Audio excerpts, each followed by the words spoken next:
أعوذ بالله من الشيطان الرجيم بسم الله الرحمن الرحيم الحمد لله الصلاة والسلام على رسول الله ثم أما بعد السلام عليكم ورحمة الله وبركاته.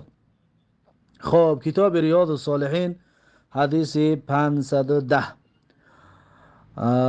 امام نووی رحمه الله در زیر حدیث 510 می آورد میگوید و عن عبید الله ابن محصن الانصاری الخاتمی رضی الله عنه قال، یعنی از عبید الله ابن محصن انصاری خاتمی رضی الله عنه روایت است که گفت قال رسول الله صلی الله علیه و سلم، میگه گفت رسول الله صلی الله علیه و سلم من اصبح منکم آمنا فی سربه، یعنی هر کسی که صبح کند، من اصبح منکم، هر کسی شب را روز کند از شما، آمنا یعنی که در امان باشد، یعنی ترس در دلش نباشد، فی سربه یعنی در خانه اش باشد یا در بین قومش باشد. فهمو فی سربه یعنی که در خانه اش باشد یا در بین قومش یا خودش به خودش هم باشد، تنها هم باشد. خلاصه که سحر بخیزد که یگان ترس در دلش نیست، در امان است. معافا فی جسده یعنی که صحیح و سالم است جسدش، یعنی جسدش صحیح و سالم است، سحر خیز که دستاش در جاش است، پاش در جاش است، بیناییش، شنواییش و چشماش همش در جاش که هست. این انسان عنده قوت یومه، همچنین سحر بخیزد که در نزدش قوت یومش هست، یعنی خوراکی روزانهش قطیش هست.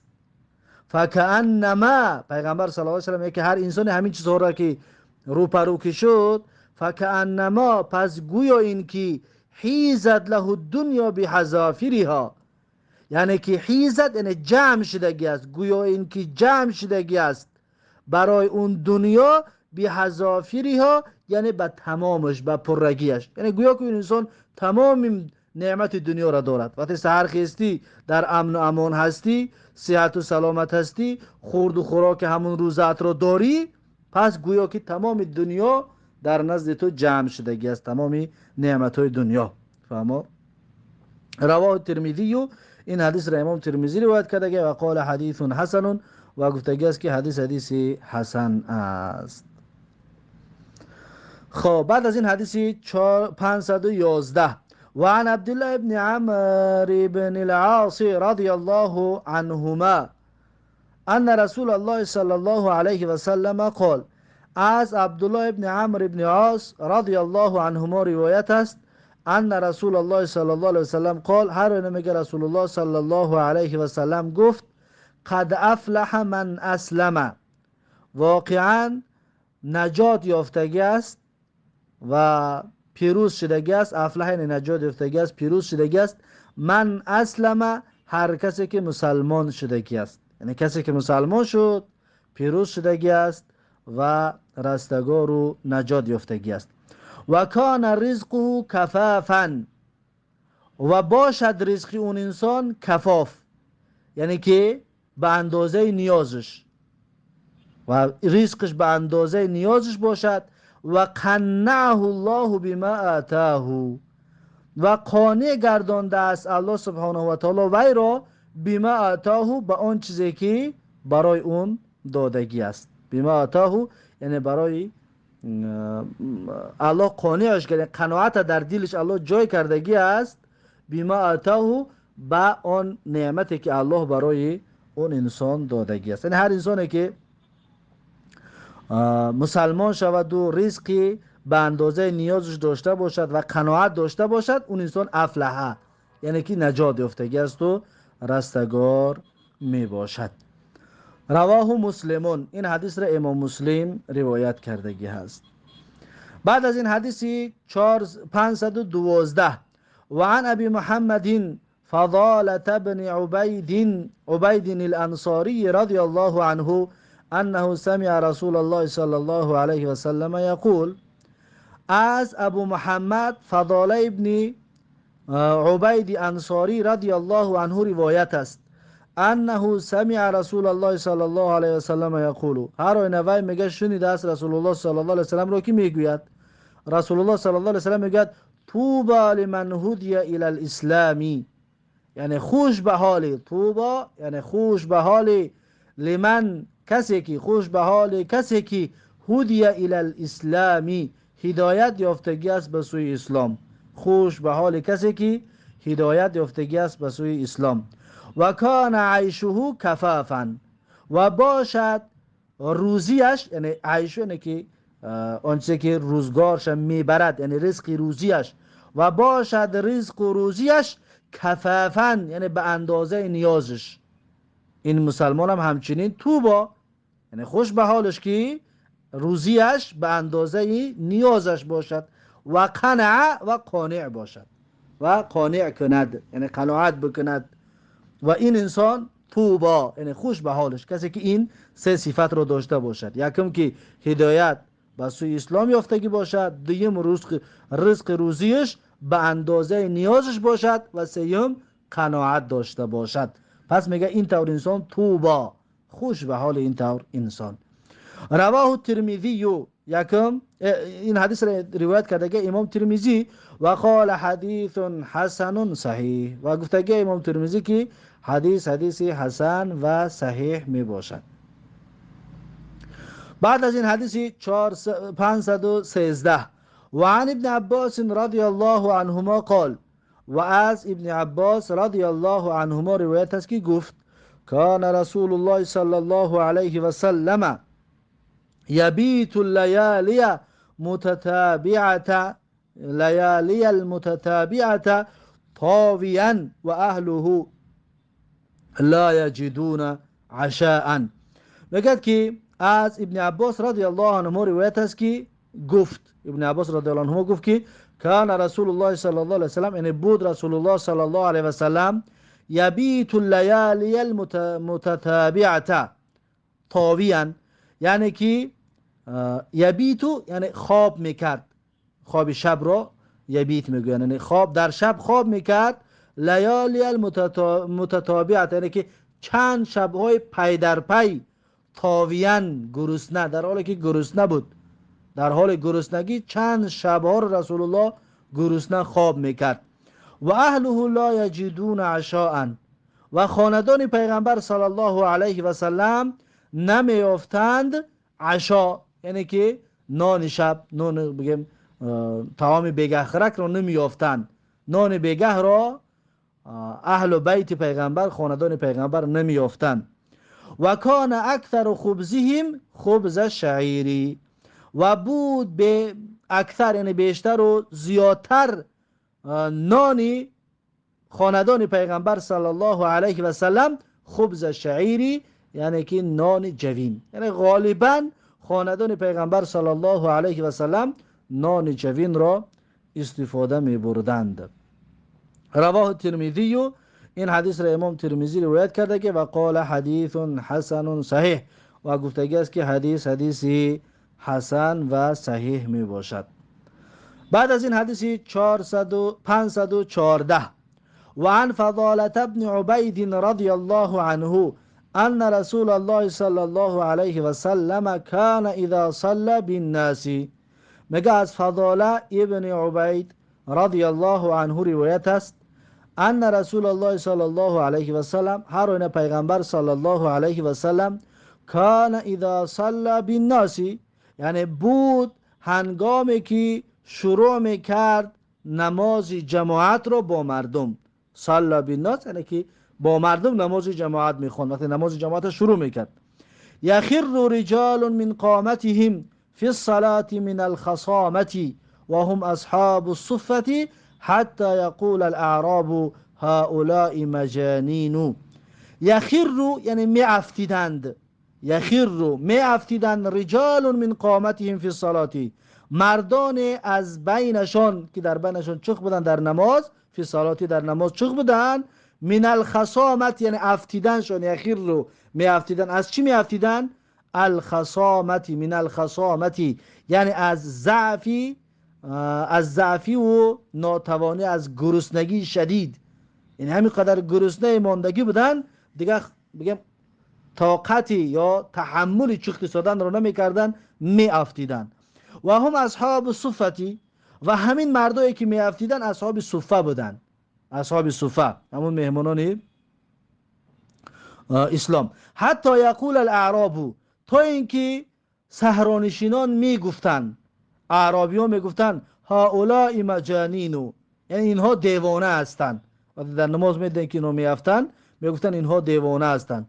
فاذا صلى رسول الله صلی الله علیه و سلم انصرف الیهم فقال، پس هنگامی که به اتمام میرسانید، یعنی صلی رسول الله، نماز رو میخونید به آخر میرسانید رسول الله صلی الله علیه و سلم، انصرف الیهم، یعنی روی می آورد به اینها، به همین مردم اهل صفه، به همین گرسنه‌ها و به همین ضعیفایی که افتیدگی بودن. فقال، پس برای اینها میگفت، پیغمبر صلی الله علیه و سلم اینها را میگفت که لو تعلمون ما لكم عند الله تعالی، اگر که شما میدونستید، لو تعلمون، اگر که شما میدونستید، ما لكم عند الله تعالی، یعنی چی ارزش دارید شما، ما لكم چی چیزهای از برای شما هست، یعنی چی چیزهای دارید شما در نزد الله تبارک و تعالی، لاحببتم ان تزدادوا فاقه و حاجه، حتما دوست می داشتید که ان تزدادوا، این که زیاد شود، بیشتر شود، فاقه و حاجتتان، فاقه یعنی فقر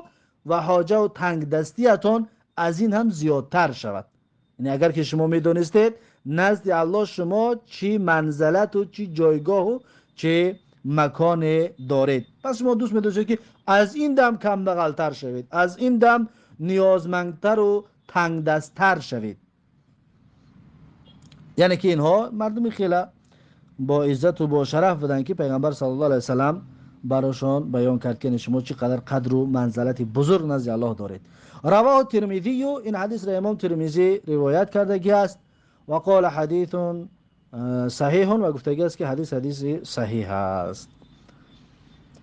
بعد از این حدیث 515 و عن ابی کریمة المقدام ابن معدی کریب رضی الله عنه قال، از ابو کریمه مقدام ابن معدی کریبه رضی الله عنه روایت است که گفت سمعت رسول الله صلی الله علیه و سلم قال، میگه شنیدم رسول الله صلی الله علیه و سلم را که گفت، رسول صلی الله علیه و سلم یقول، میگفت ما ملأ آدمی وعاء شر من بطن، یعنی پر نکرده از فرزند آدم، ما ملأ آدمی، پر نکرده از فرزند آدم، وعاء شرا، یعنی که ظرفی بدتره، من بطنین، از شکمش، از شکمش ده فرزند آدم ظرفی بدتره را پر کردگی نیست.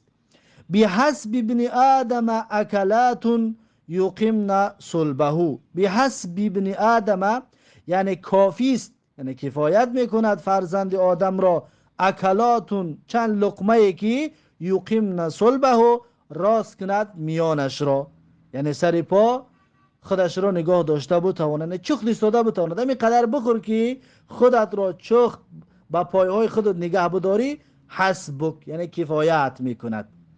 فان کان لا محالت فثلث لطعامه، پس اگر که اون فرزند آدم باشد لا محالته، یعنی ناچار، اون فرزند آدم اگر ناچار باشد، ولی نمیفرد که باز زیادتر بخورد، پس اکنون چند قبل بخورد، فثلثه لطعامه، پس سه یک همون معدهش را برای طعامش، یعنی سه تقسیمش کند، یک قسم زد طعام جا کند. و ثلث لشرابه، و باز دیم قسمش ده، از سه یک قسم دیگرش ده، دیم قسمش ده شرابش، یعنی که بگم از نوشاکی ها آب است یا نوشاکی که می نوشد، جای اون را بماند. و ثلث لنفسه، و سیم قسمش ده و سه یک دیگرش ده جای بماند برای نفسش، برای نفس کشیدنش. پس این هست میگه اگر که فرزند آدم ناچار شد این کارا بکند، اما در اصل همون قدر بخورد که سر پا خودش را نگه داشته بتواند، یعنی که با پاش چختی ساده بتواند. اما اگر که ناچار است که میفرش زیادتر بخورد، پس به همین طریق بخورد، معده‌اش سه تقسیم بکند، برای طعام، برای شراب، برای نفسش. رواه ترمذی، این حدیث را امام ترمذی روایت کرده و قال حدیث حسن، و امام ترمذی گفته که حدیث حسن است. بعد از این حدیث 516 و عن ابي امامه ایاس بن ثعلبة الانصاری رضی الله عنه قال، میگوید که از ابی امامه ایاس بن ثعلبه انصاری رضی الله عنه روایت است که گفت ذکر اصحاب رسول الله صلی الله علیه و سلم یوما عنده الدنیا، میگه که به یاد آورد یا سخن کردن، ذکرین به یاد آوردن و سخن کردن، سخن کرد اصحاب رسول الله صلی الله علیه و سلم یوما، یک روز، عنده یعنی در نزد پیغمبر صلی الله علیه و سلم، از دنیا. اصحاب پیغمبر صلی الله علیه و سلم میگه یک روز در پیش پیغمبر از دنیا سخن گفتن، درباره دنیا سخنگویی کردن. فقال رسول الله صلی الله علیه و سلم، پس میگه پیغمبر صلی الله علیه و سلم گفت که الا تسمعون ان البذاذة من الايمان، ان البذاذة من الايمان. میگه پیغمبر صلی الله علیه و سلم گفت که الا تسمعون، آیا توجه نمیکنید، نمیشنوید، یعنی که اهمیت نمیدید. الا تسمعون، آیا گوش نمیدید، توجه نمیکنید شما. ان البذاذة من الايمان، هر آینه بزازه از ایمان است. بزازه یعنی چی؟ بزازه یعنی که ساده پوشی، یعنی انسان یک لباسای ساده بپوشد، انسان لباسای ساده بپوشد. انا همین لباسای ساده پوشیدن میگه از ایمان است. این البذاذة من الایمان، باز تکرار کرد هر آینه یعنی فقیرانه زندگی کردن. بزازه یعنی لباسای ساده پوشیدن، لباسای فخری و لباسای نمونوی نه، لباسای ساده پوشیدن از ایمان است. یعنی التقحل، در اینجا بیان کرد که یعنی تقحل، یعنی که مقصد میگه تقحل است. تقحل چی است؟ اصلا ما بزازه رو گفتیم که لباس ساده پوشیدن، اما اینجا گفت تقحل. تقحل یعنی که پوستی دست انسان قاق شود. فهمو؟ تقحل پوستی یا پوستی کلی بدن انسان خشک می شود، انم را تقحل میگن. پس به این معنا بگیریم اگر ان البذاذة من الایمان، هر آینه پوستی بدن انسان قاق شدن از ایمان است. یعنی چی؟ یعنی فقیرانه زندگی کردن. پس انسان های فقیر ببینی دستاشون یا کفیدگی است یا که مثلا پوستاش قاق شدگی است، بیچاره پوستش ریخته ایستاده است. اما انسان هایی که ثروتمند هستند و انسان هایی که از دنیا بهره بردگی هستند، دستان نازک و دستان چی دارن؟ دستان نرم دارن. پس یعنی التقحل، پس به ترجمه این بگیریم یعنی که پوست را خشک کردن از ایمان است. پوست را خشک کردن از ایمان است. گفته پیغمبر صلی الله علیه و سلم دو بار تکرار کرد. مقصد از پوست را خشک کردن اینه که فقیرانه زندگی کردن از ایمان است. رواه ابو داود، این حدیث را ابو داود روایت کردگی هست. خب بعد از این حدیث 517، حدیث 517 کمی طولانی تر است، این انشاءالله درسی آینده. بارک الله فیکم و جزاکم الله خیرا و السلام علیکم و رحمت الله و برکاته.